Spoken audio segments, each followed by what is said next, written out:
Selamat pagi, saudara-saudaraku yang dikasihi dan diberkati oleh Tuhan.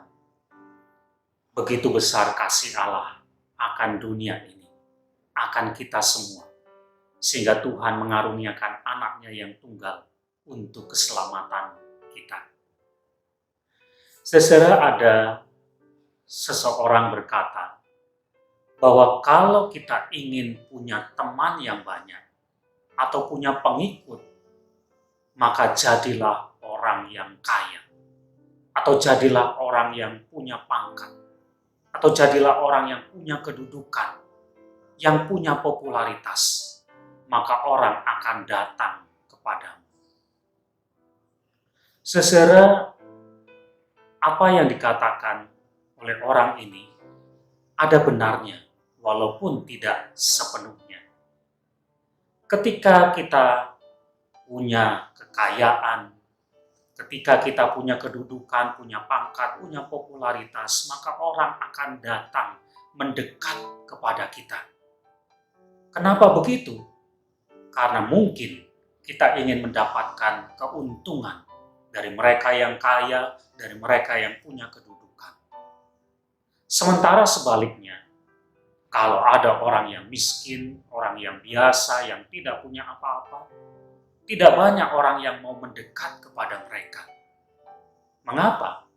Karena mungkin saja mereka tidak bisa memberikan keuntungan, bahkan mungkin kita akan ikut susah, akan merugikan kita. Saudara, pola seperti ini adalah pola dunia. Dunia lebih menghargai orang-orang yang punya kedudukan, orang-orang yang kaya, orang-orang yang punya pangkat, yang punya popularitas. Sementara orang-orang yang biasa, orang-orang yang miskin, yang tidak punya apa-apa, seringkali kurang dihargai. Ini bukan yang Tuhan ajarkan kepada kita. Firman Tuhan yang tertulis dalam surat Yakobus pasal yang kedua, ada peringatan dari Tuhan, yaitu supaya kita tidak memandang muka.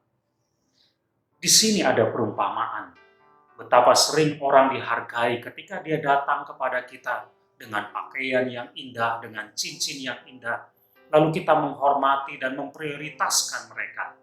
Sementara ketika ada orang yang miskin, mereka datang kepada kita, malah kita merendahkannya.